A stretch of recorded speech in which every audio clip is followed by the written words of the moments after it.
하루를 마무리하는 이 시간, 마음이 무르익는 낭독의 순간에 오신 걸 환영합니다. 저는 낭독자 무르입니다. 오늘 함께 읽을 삼국지연의 4권에서는 거대한 야망이 빗나간 자리에서 시작되는 숨막히는 탈주극이 펼쳐집니다. 세상을 바로잡기 위해 품었던 서슬퍼런 칼날, 칠성보도. 하지만 암살 계획은 수포로 돌아가고 영웅은 하루아침에 쫓기는 도망자가 되어 거친 황야를 내달립니다. 조조는 뜻밖의 인연인 진궁을 마주하게 됩니다. 안정된 벼슬을 버리고 대의를 위해 기꺼이 조조의 손을 잡은 진궁. 두 사람의 만남은 어두운 난세에 희망의 불씨가 되는 듯하지만 그들의 발걸음이 닿은 곳은 묘한 긴장감이 감도는 아버지의 옛 친구 여백사의 집입니다. 쫓기는 자의 불안과 쫓는 자의 살기, 그리고 믿음과 의심이 교차하는 이 밤. 과연 조조가 내디딘 그 걸음은 영웅의 길일까요? 아니면 비정한 간홍의 길일까요? 오늘 거친 숨을 몰아쉬며 내달리는 그들의 여정을 뒤따라가 보시죠. 그럼 무르익다. 오늘도 여러분과 함께 책장을 넘겨봅니다.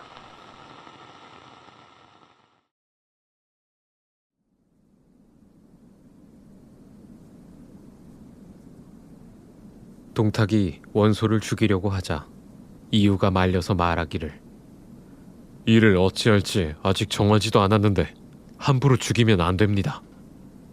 했다. 원소는 보검을 손에 들고 백관들과 작별하고 나가서 임명장을 동문에 걸어놓고 기주로 달아나 버렸다.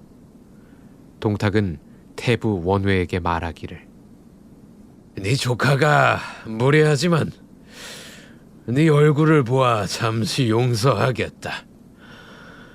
황제를 패하고 진료왕을 세우는 일을 어떻게 생각하는가? 하니 원외가 말하기를, 태위의 소견이 옳습니다. 했다. 동탁이 말하기를, 감히 큰 의논을 가로막는 자가 있다면 군법에 따라 처리하겠다. 했다. 여러 신하들이 매우 두려워하며 감히 나서는 자가 없었다. 연회가 끝나자 동탁은 시중 주비와 교위 오경에게 묻기를, 원소는 이제 돌아갔는데 어떨 것 같으냐? 하니 주비가 말하기를, 원소가 화가 나서 달아났으니 만약 구하는 것이 급하다고 생각하면 기세로 반드시 변란을 일으킬 것입니다. 더욱이 원씨는 4대에 걸쳐 은혜를 베푼 집안이기 때문에 문하생과 옛 아전들이 천하에 널리 퍼져 있습니다. 만일 호걸들을 모으고 무리들을 끌어들인다면 영웅들이 그를 따라 일어날 것이니 산동은 공의 땅이 되지 않을 것입니다. 그의 죄를 용서하여 한 고을의 군수로 삼는 것이 좋을 것입니다. 그러면 원소는 죄를 사면받은 것이니 반드시 걱정할 것이 없을 것입니다. 라고 했다.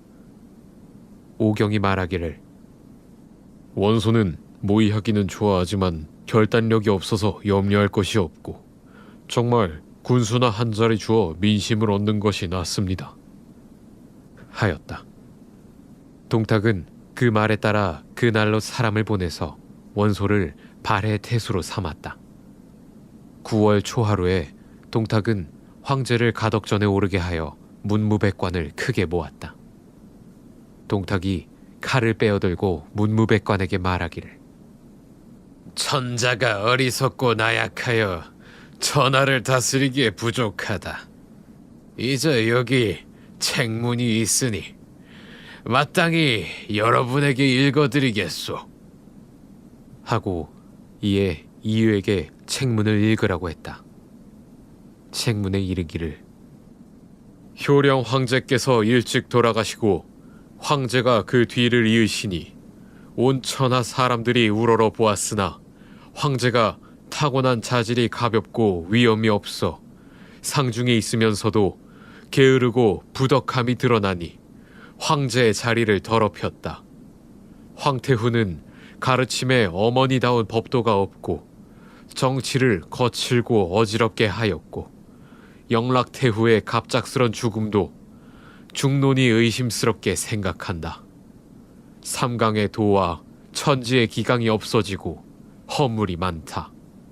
진류왕 협은 성스런 덕이 크고 넉넉하며 법도를 삼가고 두려워하여 상중에 매우 슬퍼하고 말할 때에도 사악한 말을 하지 않아 명성과 찬미하는 평판이 천하에 들리므로 마땅히 대업을 이어받아 만대에 걸쳐 다스릴 것이다. 이에 황제를 폐하여 홍농왕으로 하고 황태후는 정사를 황제에게 돌려줄 것이며 진류왕을 정해 황제로 받드니 이는 하늘의 뜻에 응하고 백성의 뜻에 따르는 것이고 백성의 기대에 위안이 될 것이다. 라고 했다. 이유가 책문을 다 읽고 나자 동탁은 좌우에게 큰 소리를 쳐서 황제를 전상에서 부축해 내리게 하고 옥새와 끈을 벗기고 북쪽을 향해 꿇어앉아 신하라 칭하며 명령을 듣게 했다. 또한 황태후를 불러 옷을 벗기고 칙명을 기다리게 하니 황제와 황태후는 모두 울부짖었고 여러 신하들은 비참하게 생각하지 않는 사람이 없었다. 계단 아래에 있던 한 대신이 분노하여 큰 소리로 외치기를 역적 동타가 감히 하늘을 속이는 꾀를 쓰니 내가 마땅히 네 목을 따서 피를 뿌리겠다 하며 손에 든 상아호를 휘두르며 곧바로 동탁을 치니 동탁은 크게 화를 내며 무사들에게 잡아 끌어내라고 소리쳤다. 그는 상서 정관이었다. 동탁은 그를 끌고 나가 목을 베라고 명령했다. 정관은 욕하기를 그치지 않았고 죽음에 이르러서도 얼굴색이 변하지 않았다. 후세 사람들이 시를 지어 이를 한탄했다. 동탁이 폐립하려는 의도를 숨기고 있었으니 한나라 종묘 사직이 폐허가 되었네. 만조 백관은 모두 묶은 주머니처럼 입을 닫고 있는데 오로지 정공만이 대장부일세 라고 했다. 동탁은 진류왕을 청해 전상에 오르게 하고 모든 신하들의 할애를 마쳤다. 동탁은 하태후와 홍농왕 및 황후 당시를 붙잡아내어 영안궁에 격리시켜 살게 하고 국문을 봉쇄하여 신하는 누구라도 마음대로 들어갈 수 없도록 금지했다. 가련한 소재는 4월에 등극했다가 9월에 이르러 곧 폐위되었다. 동탁이 세운 진류왕 협의 자는 백화이고 영제의 가운데 아들이니 곧 헌제인데 이때 나이가 9살이었다. 연호를 바꾸어 초평이라 하고 동탁을 상국으로 삼았는데 그가 황제를 배할할 때에 이름을 부르지 않으며 조정에서 종종 걸음을 걷지 않고 칼을 차고 신을 신고 전상에 오르는 등 위세와 복록이 견줄 데 없었다. 이유가 동탁에게 권하기를 유명 인사를 발탁하여 사람들이 바라는 바를 수습하십시오 라 하고 이로 인해 채웅과 같은 인재를 추천하니 동탁이 그를 불러오게 했지만 채웅은 나아가지 않았다. 동탁이 화가 나서 사람을 시켜 채웅에게 말하기를 네가 만약 오지 않는다면 마땅히 네 종족을 멸할 것이라 했다. 채웅은 두려워 어쩔 수 없이 명령에 응해 이르렀다. 동탁이 채웅을 보고 크게 기뻐하며 한 달 사이에 벼슬을 3번이나 옮겨 시중을 삼고 매우 친하고 후하게 대해주었다. 소재와 하태우와 당비는 영안궁에 갇혀 어렵게 지냈는데 의복과 음식이 점점 부족해져서 소재는 눈물이 마를 날이 없었다. 하루는 우연히 뜰 안에서 제비가 쌍을 지어 나는 것을 보고 시를 한 수 지었다. 시에 이르기를 새싹은 파릇하게 연기가 엉긴 듯한데 제비는 짝을 지어 미끄러지듯 나네. 낙수는 한 줄기 푸르고 언덕 위에 사람이 부럽구나. 푸른 구름 깊은 곳을 멀리 바라보니 그곳은 내가 살던 궁전이네. 누가 충성과 의리를 내세워 내 마음속 원한을 씻어주려나 라고 했다. 동탁이 그때 항상 사람을 시켜 동정을 살피다가 이날 살피던 사람이 이 시를 얻어 동탁에게 가져다 바치니 동탁이 말하기를 원망하는 시를 지었으니 죽일 명분이 생겼다 하고 곧 이유에게 명령하여 무사 10명을 데리고 궁에 들어가 소재를 죽이게 했다. 소재와 황태우와 당비가 누각 위에 올라가 있었는데 이유가 왔다고 궁녀가 알리자 소재는 크게 놀랐다. 이유가 짐독이 든 술을 소재에게 올리니 소재가 무엇 때문이냐고 물었다. 이유가 말하기를 봄날이 따뜻하여 동상국이 특별히 올리는 축수의 술입니다. 하니 황태후가 말하기를 이미 축수의 술이라 했으니 네가 먼저 마셔보아라 했다. 이유가 화를 내어 말하기를 네가 마시지 않을 것이냐 하고 좌우에게 소리쳐 단도와 흰 깁을 앞으로 가져오라 하며 말하기를 축수의 술을 마시지 않겠다면 이 2가지 중에서 골라라 라고 했다. 당비가 무릎을 꿇고 고하기를 내가 황제를 대신하여 술을 마실 테니 원컨대 공은 어머니와 아들의 목숨을 보존해 주십시오 하니 이유가 소리쳐 말했다. 네가 뭔데 왕을 대신하여 죽겠다는 것이냐 하고 술잔을 들어 황태후에게 주며 네가 먼저 마셔라 라고 했다. 황태후는 큰 소리로 욕을 하며 하진이 꾀가 없어 역적을 서울로 끌어들이더니 오늘 이런 화를 당하는구나 했다. 이유가 소재를 윽박질러 재촉하니 소재가 말하기를 내가 태우께 작별하는 것을 용납해주게 하고 이에 크게 통곡하고 노래를 지었다. 그 노래에 이르기를 천지가 바뀌었구나. 해와 달이 뒤집혔네. 만승 천자를 버렸구나. 제후로 물러났네. 신하가 되어 핍박을 당하는구나. 목숨이 길지 않겠네. 대세가 가버렸구나. 헛되이 눈물만 쏟아지네. 라고 했다. 당비도 노래를 지어 이르기를 하늘이 장차 무너지는구나. 땅도 무너지네. 몸이 황후가 되었구나. 따라 죽지 못함을 하나네. 죽고 사는 길이 다르구나. 이로부터 이별이네. 외로움은 어찌 그리 빨리 오는가. 마음속이 슬프네. 라고 했다. 노래가 끝나자 소재와 당비는 서로 끌어안고 통곡했다. 이유가 호통치기를 상국께서 서서 회보를 기다리는데 너희들의 시간을 끌어 누가 구해주기를 바라느냐 하니 태후가 크게 꾸짖기를 역적 동탁이 우리 모자를 핍박하고 하늘이 도우지 않아 너희들이 악행을 저지르니 반드시 멸족을 당할 것이다 하였다. 이유가 크게 성을 내어 2 손으로 태후를 붙잡아 곧장 누각 아래로 던져버리고 무사들에게 호통쳐서 당비를 목 졸라 죽였으며 소재에게 입을 벌리게 하고 짐줄을 들이부어 죽였다. 이유가 돌아와 동탁에게 보고하니 동탁이 성 밖에 장사 지내라고 명령했다.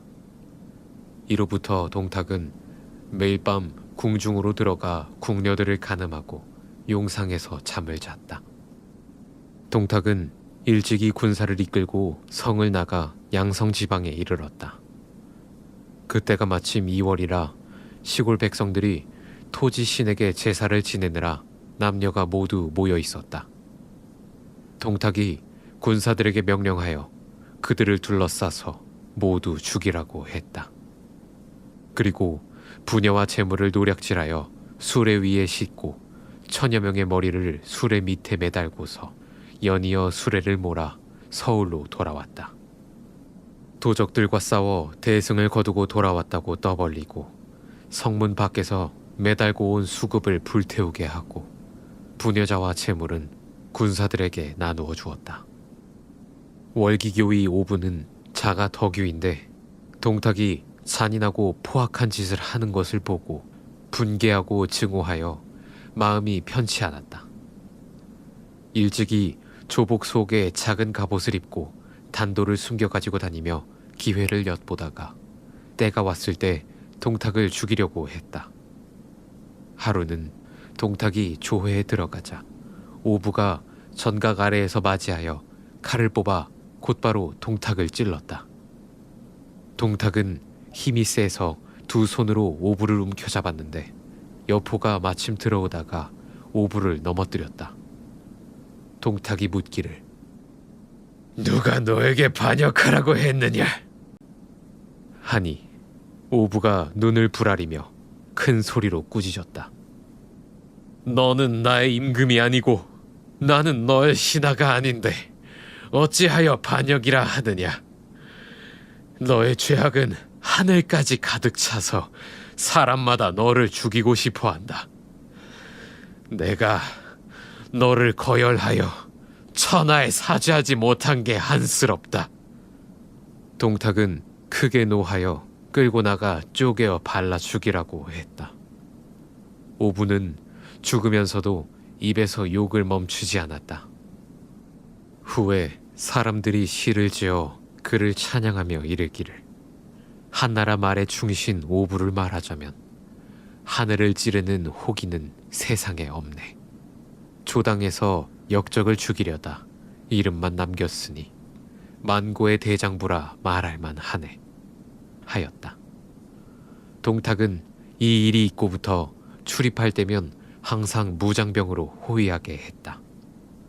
그때 원소는 발해에 있었는데 동탁이 권력을 휘두른다는 소문을 듣고 사람을 시켜 밀서를 가지고 왕윤을 찾아가게 했다.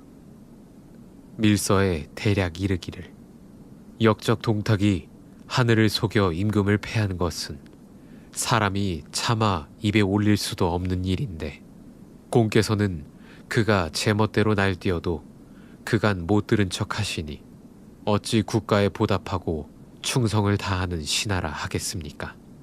저는 이제 군사를 모아 훈련시켜서 왕실을 깨끗이 청소하고 싶지만 감히 가볍게 움직이지 못하고 있습니다.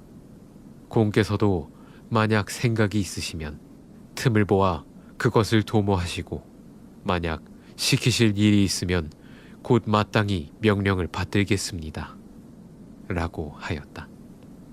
왕유는 편지를 받고 이모저모로 궁리해 보았지만 뾰족한 수가 없었다. 하루는 입직 신하의 방에 옛 신하들이 모두 모여 있는 것을 보고 왕윤이 말하기를 오늘은 이 늙은이의 천한 몸이 태어난 날이라 저녁 때 감히 예의는 아니나 여러분들을 집으로 모시고 조촐한 술자리를 갖고자 하니 집으로 와주십시오. 하니 여러 관원들이 모두 말하기를 꼭 가서 축수하겠다 하였다. 이날 저녁 후당에 잔치상을 차렸다. 공경들이 모두 참석하여 술이 몇 순대 돌자 왕윤이 갑자기 얼굴을 감싸고 대성통곡을 했다. 여러 관원들이 놀라서 그 까닭을 물었다. 왕윤이 말하기를 오늘은 천한 이 몸의 생신날이 아니오. 여러분과 말씀을 한번 나누고 싶은데 동탁이 의심을 품을까 두려워 일부러 핑계를 댔을 뿐이오. 동탁이 임금을 속이고 권력을 휘둘러 사직이 아침 저녁으로 보존하기 어렵게 되었소. 생각해보면 고황제께서 진나라와 초나라를 멸하고 어렵게 천하를 얻었는데 오늘에 이르러 동탁의 손에 망하게 될 줄 누가 상상이나 했겠습니까? 이것이 내가 운 까닭입니다. 했다. 이에 여러 관원들이 모두 울었다. 좌중에 있던 한 사람이 홀로 손뼉을 치며 크게 웃으며 말하기를, 온 조정의 공경들이 날이 밝을 때까지 밤에 울고 밤이 될 때까지 낮에 울어도 울어서 능히 동탁을 죽일 수 있겠습니까? 라고 했다. 왕윤이 보니 이는 효기교의 조조였다. 왕윤이 노하여 말하기를, 너의 조상 역시 한나라의 녹을 먹고 살았는데 이제 나라의 은혜에 보답할 생각은 않고 도리어 비웃는 것이냐? 하니 조조가 말하기를, 제가 웃은 것은 별일이 아니라 여러분들이 동탁을 죽일 한 가지 계책도 없기 때문에 웃었을 뿐입니다. 제가 비록 재주는 없지만 원하신다면 즉시 동탁의 머리를 잘라 도성문에 걸고 천하에 사죄하겠습니다. 했다. 왕윤이 자리에서 일어나 묻기를, 맹덕은 무슨 좋은 생각이라도 있는가?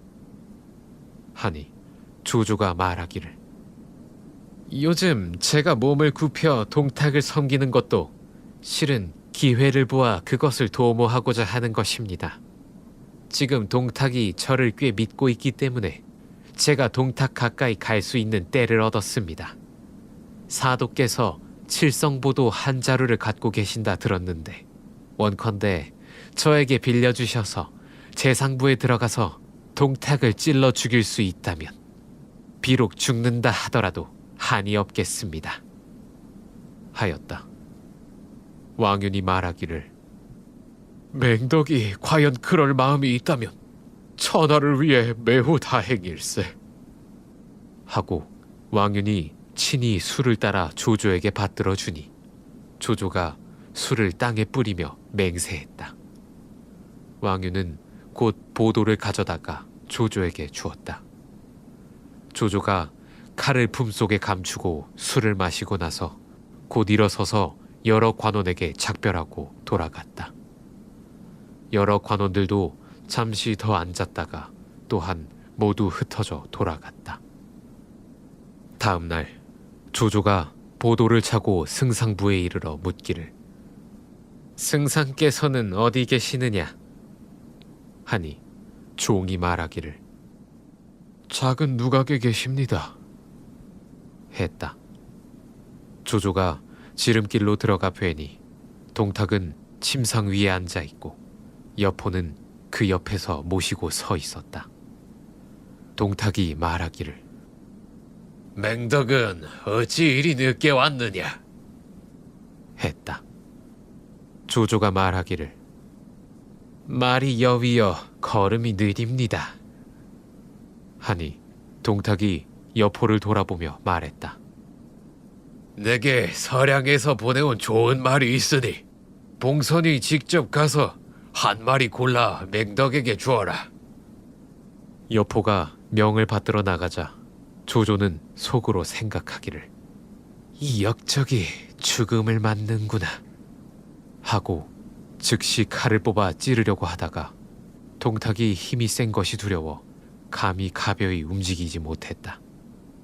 동탁은 살찌고 커서 오래 참고 앉아 있을 수 없어 이내 쓰러져 안쪽을 향해 옆으로 누웠다. 조조가 또 생각하기를, 이 역적이 끝장을 볼 것이다 했다. 조조가 급히 보도를 뽑아 손에 들고 막 찌르려고 할 때 뜻밖의 동탁이 얼굴을 들어 큰 거울을 보고 있었다. 조조가 등 뒤에서 칼을 뽑은 것이 비쳐 보이자 동탁은 급히 몸을 돌리며 묻기를, 맹덕은 뭘 하려느냐? 하였다. 이때 여포는 이미 말을 끌고 누각 밖에 이르렀다. 조조는 두려워서 황급히 칼을 가지고 꿇어앉아 말하기를, 제게 보도 한 자루가 있어서 상공께 바치려고 합니다.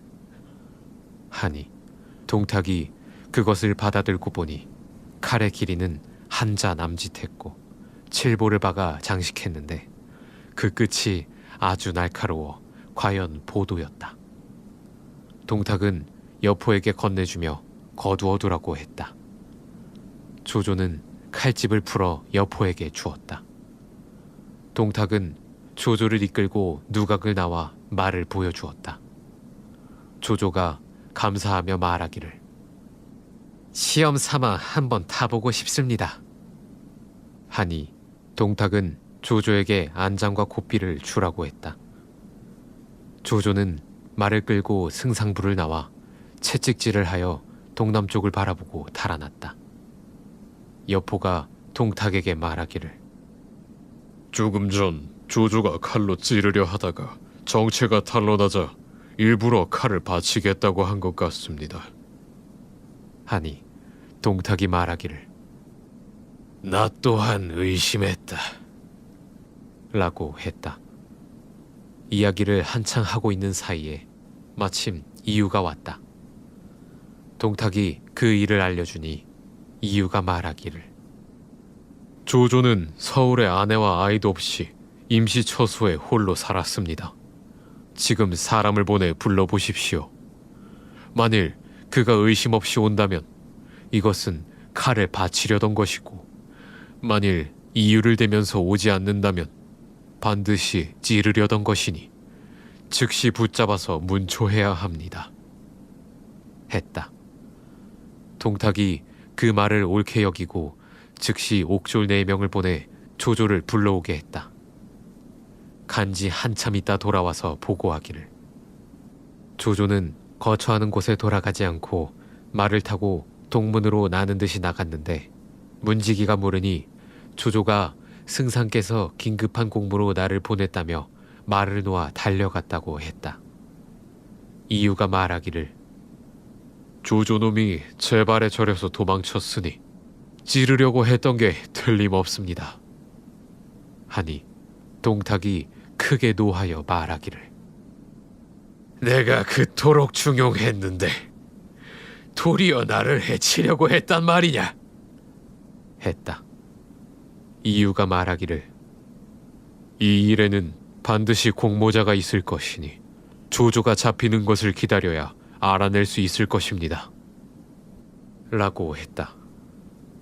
동탁은 마침내 조조의 형상을 그대로 그려 공문을 두루 보내게 했다. 그 내용은 이러했다. 조조를 잡아라.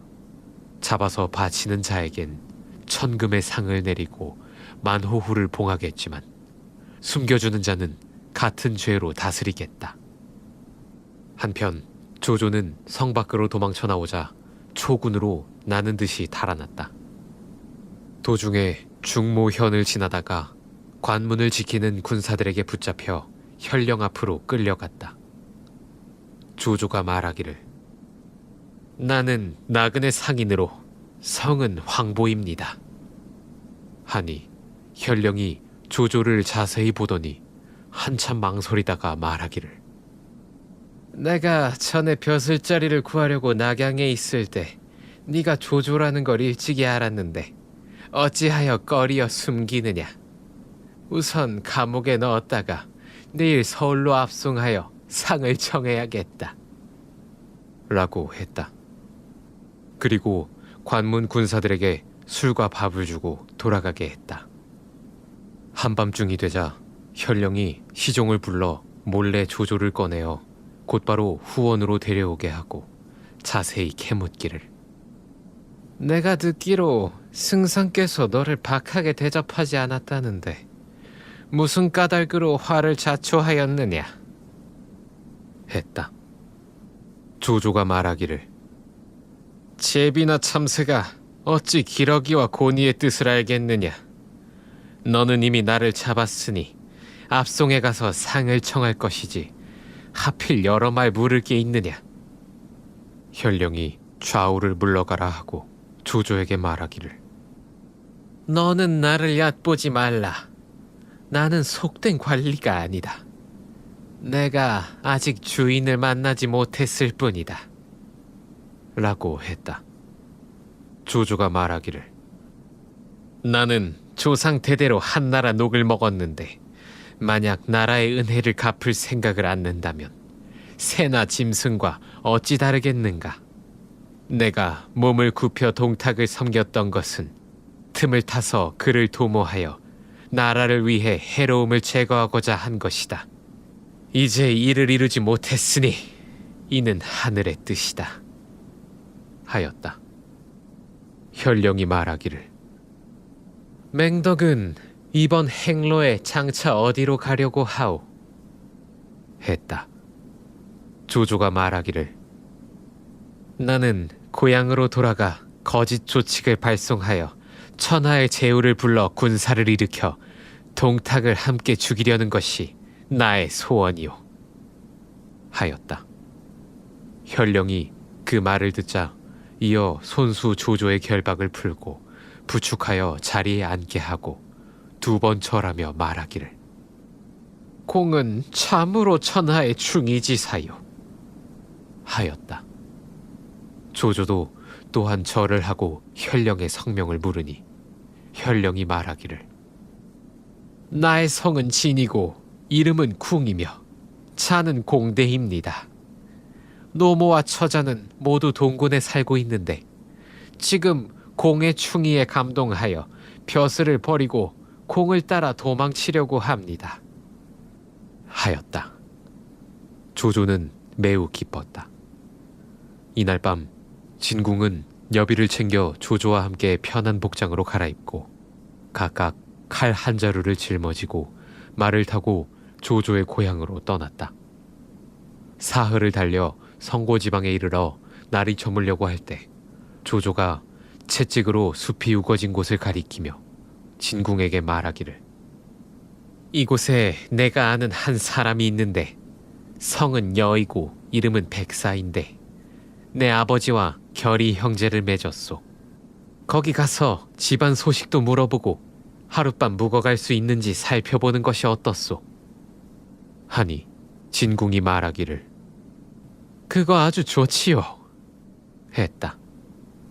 두 사람이 집 앞에 이르러 말에서 내려 집으로 들어가 여백사를 뵈니 여백사가 말하기를, 내가 들으니 조정에서 문서를 두루 보내 너를 급히 잡으라고 해서 네 아버지는 이미 진류로 피해갔는데 너는 어찌하여 여기에 왔느냐? 했다. 조조가 그동안 있던 일을 고한 후에 말하기를, 만약 진현령이 아니었더라면 저는 이미 뼈는 가루가 되고 몸은 으깨어져 죽었을 것입니다. 하였다. 여백사가 진궁에게 절을 하며 말하기를, 저 조카가 사군이 아니었으면 조씨 가문을 멸문시켰을 것이요. 사군께서는 마음 푹 놓으시고 편안히 쉬다가 오늘 밤은 누추한 저의 집에 묵으면 될 것입니다. 하였다. 말을 마치자 곧 일어나 안으로 들어가더니 한참 후에 다시 나와 진궁에게 말하기를, 늙은이의 집에 좋은 술이 없으니 서촌에 가서 술 한 동이를 사와서 대접하겠습니다. 하고 말을 마치자 바삐 나귀에 올라 떠나갔다. 조조와 진궁이 한참 앉아 기다리는데 문득 집 뒤에서 칼을 가는 소리가 났다. 조조가 말하기를, 여백사는 나의 친족이 아니라서 그가 떠난 것이 의심스러우니 몰래 엿들어 보는 것이 마땅할 것이요. 하고 두 사람은 살금살금 초당 뒤로 가까이 가니 사람이 말하는 소리가 들렸는데, 묶어놓고 죽이는 것이 어떨까요? 라고 했다. 조조가 말하기를, 그렇구나. 지금 만약 먼저 손을 쓰지 않으면 반드시 잡힐 것 같소. 하고 마침내 진궁과 더불어 칼을 뽑아들고 곧바로 들어가 남녀를 불문하고 모두 죽였다. 연달아 8명을 죽이고 부엌을 살펴보니 거기에 잡으려고 묶어놓은 돼지 한 마리가 있었다. 진궁이 말하기를 맹덕이 의심이 많아 좋은 사람을 잘못 죽였소 하였다. 두 사람은 황급히 집을 나와 말을 타고 길을 가다 이리도 가지 못해 여백사와 마주쳤다.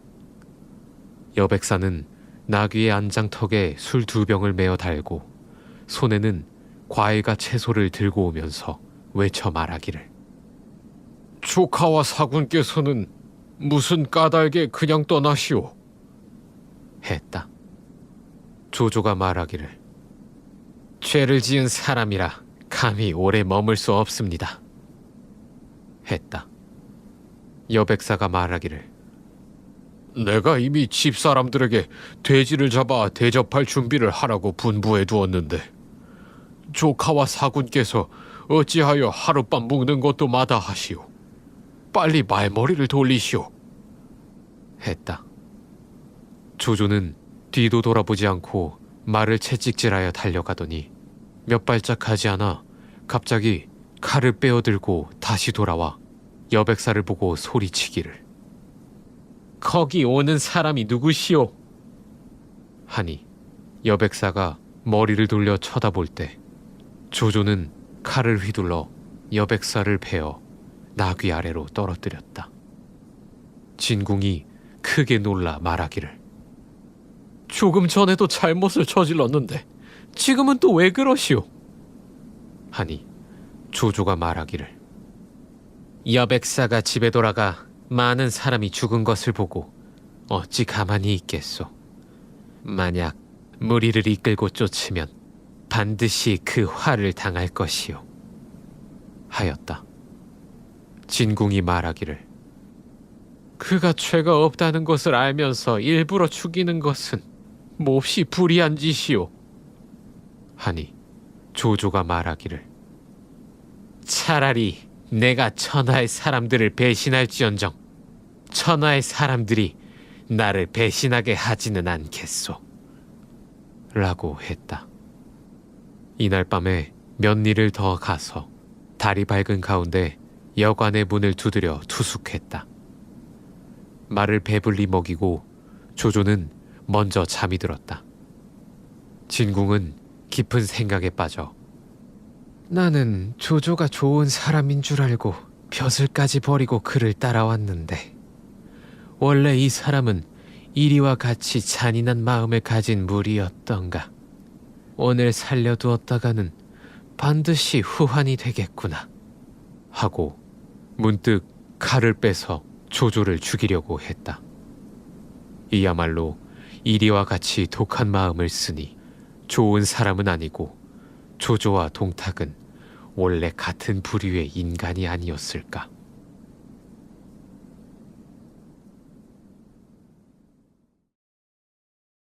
오늘 저와 함께한 이 문장들이 당신의 하루 끝에 잠시나마 머무르며 무르익을 수 있었으면 좋겠습니다. 여기는 무르익다 였습니다.